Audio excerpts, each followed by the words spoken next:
All right, so we're looking at 2-3B. So remember, I've split up section 2-3 into 3 days, A, B, and C. Yesterday we went over conditional statements. Conditional were if P, then Q. So if the hypothesis, then the conclusion. And then the converse of that is if Q, then P. That's when you just flip the order. And we talked about their truth values. They could, just because it's a statement doesn't necessarily mean that it's true. So if P, which is the hypothesis P, then Q, and it may be true or may be false. And then if Q, then P. So the converse switches the order. It interchanges the hypothesis and the conclusion of the conditional statement. So today I'm looking at biconditional statements. So a biconditional statement, you can connect the conditional and its converse with the word and. However, you can write a biconditional more concisely by joining two parts with the phrase if and only if. And there is an abbreviation for if and only if. And it's right here, it's IFF. So eventually, like for the first time or two, I'll write if and only if, and after that, I'm just going to abbreviate IFF. So the word if with an extra F is if and only if. And that is only used for a biconditional. So you see where it says biconditional, it has a double arrow. Because it's both P then Q and Q then P, and they both have to be true. So when a conditional and its converse are both true, you can combine them together to write a true biconditional statement. All right, so that makes our third type of conditional. We have a plain regular conditional, if P then Q. We have a converse, which is when you flip it around, if Q then P. And now we have a biconditional, which is two conditions, right? Both conditions must be true. So here is our conditional statement. So if P then Q is a conditional. I always like to write my little, it's kind of like a map of the statement. To the left, it's the letters, the order of the letters. And then if they are both true, then I can end up writing it as a biconditional statement.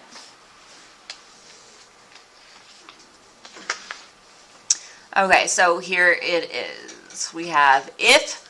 So right after the word if is where you get your hypothesis. It starts with the word if.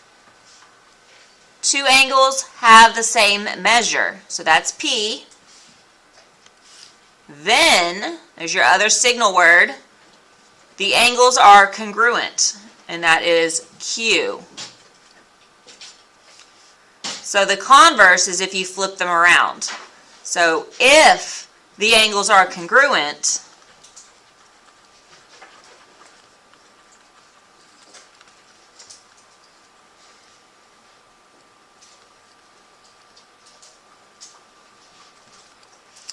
then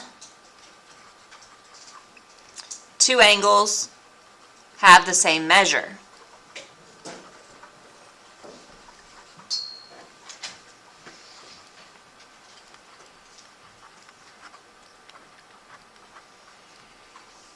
Okay, so now that we have both statements, the conditional and its converse, we can check the truth values of them to see if we can write a true conditional statement. All right, so the first one, if two angles have the same measure, the angles are congruent. Yeah, that's true. If the angles are congruent, then the two angles have the same measure. That is also true. So since they are both true, we can write this as a biconditional statement. And we just drop the if then. So two angles have the same measure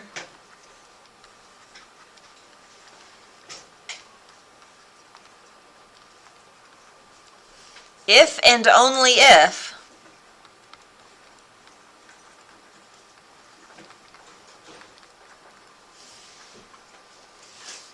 the angles are congruent.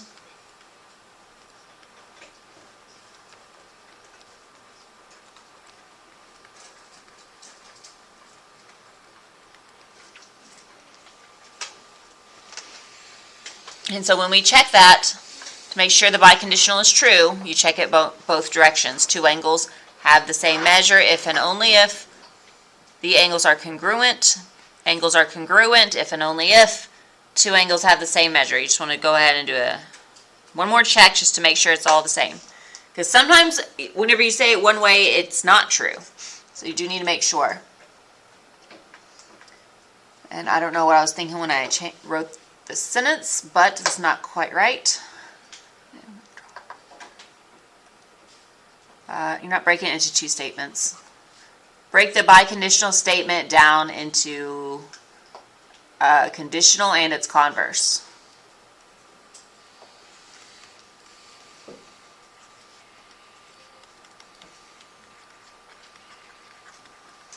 Okay, so we have lines are skew if and only if they are non-coplanar. So we know we have P in the front, and then we have Q at the end. And this is the symbol. So we're going to do a conditional and a converse. The conditional is if P then Q, and the converse is if Q then P. And then we're going to check the truth values of those, and if those are both true, then this is a true biconditional statement. All right, so if lines are skew,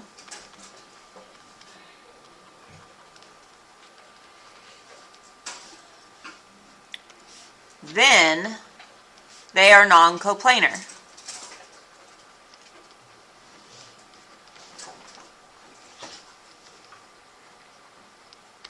Which means not on the same plane, right? I know you may or may not be familiar with the word skew, but if lines are skew, then they are non-coplanar, so they are not on the same plane. That is true. All right, so we'll go into true. And then the converse, if lines are non-coplanar,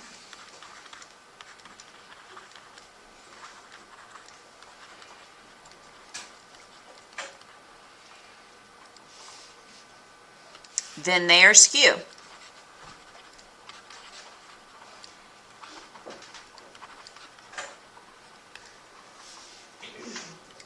And that is also true, because that is what skew lines are.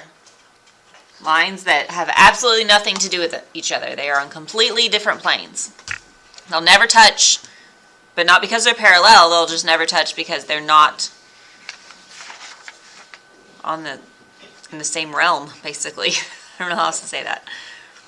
Okay, so lines are skew if and only if they are non-coplanar. That is true because both the conditional and its converse are true. So yes, that's true. So that takes us into recognizing a good definition. A good definition is a statement that can help you identify or classify an object. Uses clearly understood terms. The terms should be commonly understood or already defined. It's precise. Good definitions avoid words such as large, sort of, and almost. And it is reversible, which means that you can write a good definition as a true biconditional statement. So that's a characteristic of a good definition, can also be a biconditional statement. All right, so now we have a definition. Perpendicular lines are two lines that intersect to form right angles. And we're going to take the definition, we're going to make a conditional statement, then we're going to make the converse of that statement, and then write it as a biconditional if it is a good definition. Okay, so first I'm going to set it up over to the side, what I'm doing. if P then Q, if Q then P, and P if and only if Q.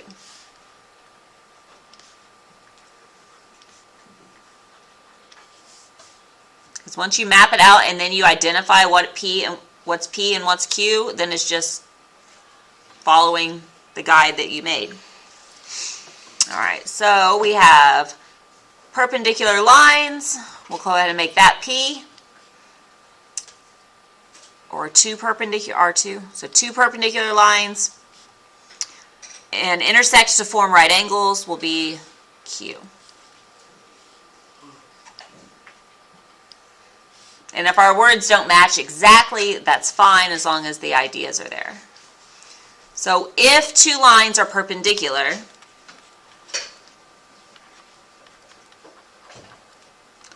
and remember yesterday we talked about how perpendicular has a symbol, it's the upside down capital letter T.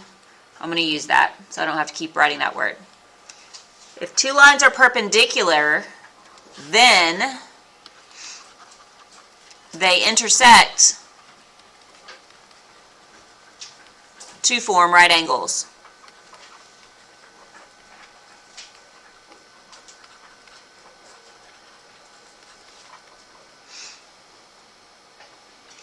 So now that I have a conditional statement, I can flip it around to write the converse of that statement. So if lines intersect to form right angles,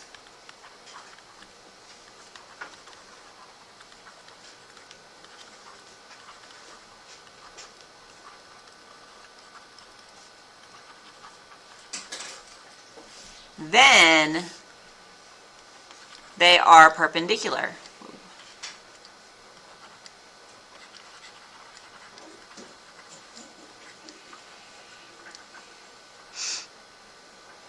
Okay, so before we write a biconditional, we're going to check the truth values. If two lines are perpendicular, they intersect to form right angles. Remember when I said you're thinking about truth values, think of it, is there a way to disprove that? That's one way to decide if it's true or false. It's like, can you come up with a counterexample? I can't. So I'm going to go ahead and say that this is true. So my conditional is true. If lines intersect to form right angles, then they are perpendicular. Can I come up with a counterexample for that? Nope, nothing comes to mind, so I'm pretty sure that's true. So because they are both true, I can write this as a biconditional statement. Two lines are perpendicular.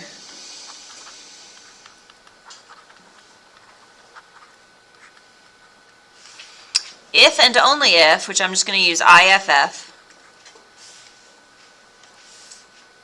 they intersect to form right angles.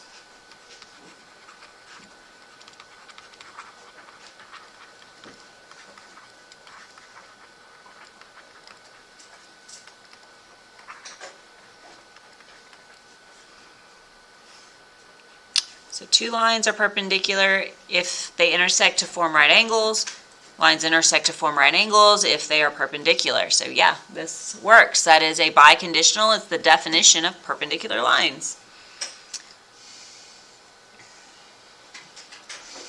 All right, so again, one way to show that a statement is not a good definition is to find a counterexample. And you only need one counterexample. You don't have to keep listing them. Once it's proved wrong, it is wrong. So here we have a statement: an airplane is a vehicle that flies. So the first thing I'm going to do is I'm going to turn this into a conditional statement. So the idea of an airplane is going to be my P, and the part that says a vehicle that flies, that's going to be my Q. So first thing I'm going to do is if P, then Q.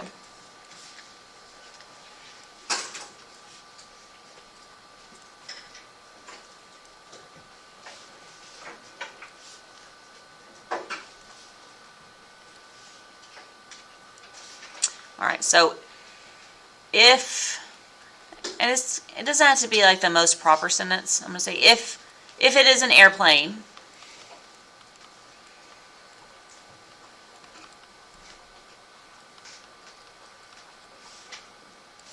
then It is a vehicle that flies.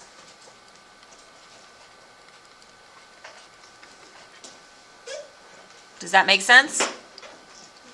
If it's an airplane, it's a vehicle that flies? Yeah, because airplanes are vehicles that fly. So yes, I'm going to do check. This is true. And then I'm going to write the converse. If Q, then P. If it is a vehicle that flies,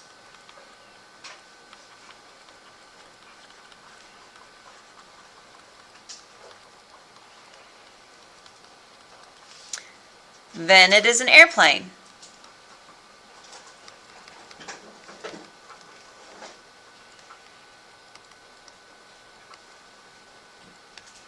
Is that true? No? Well, why? What's your reasoning? It could be like a spaceship. Jet, Or like a jet or something. Yeah, it could be a space shuttle, it could be a helicopter, it could be a hovercraft. What else flies? Could be a drone. Is a drone a vehicle? I don't know.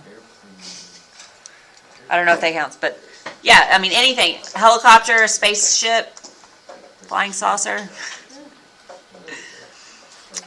Yeah, so you just need one. So it could be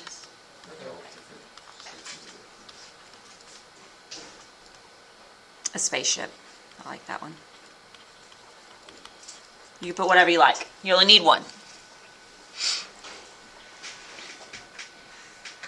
So that is not, we cannot do a true biconditional statement. We can write a biconditional statement, it's just a false one. So we don't want that. We only want true biconditionals. All right, another one. A square is a figure with 4 right angles. Okay, so we're going to set this up. We're going to do if P, then Q.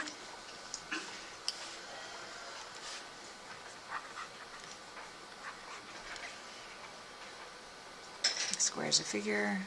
4 right angles is Q. And square is a figure is P. All right, so if a figure is a square, we kind of have to change the words around so it sounds right. If a figure is a square,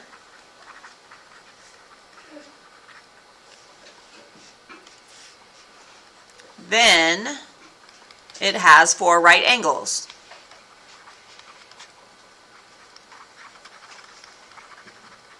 Is that true?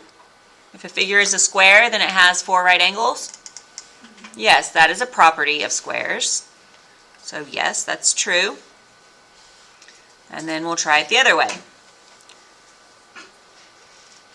If a figure has 4 right angles, or if it has 4 right angles, then a figure is a square. Then a figure is a square. Is that true?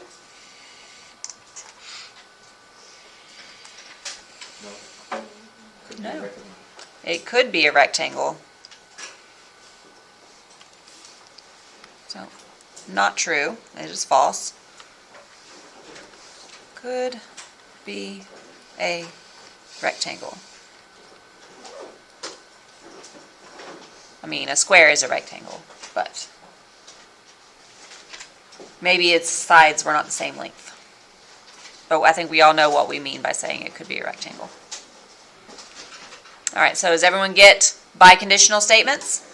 So to summarize, we have 3 statements now. Conditional, if then. P then Q. Converse, Q then P. So you flipped it around. Biconditional, if and only if, with the double arrow. All right, so you have an assignment in your online textbook. And you do have a quiz on Monday. So tomorrow we'll have one more style that we're going to go over.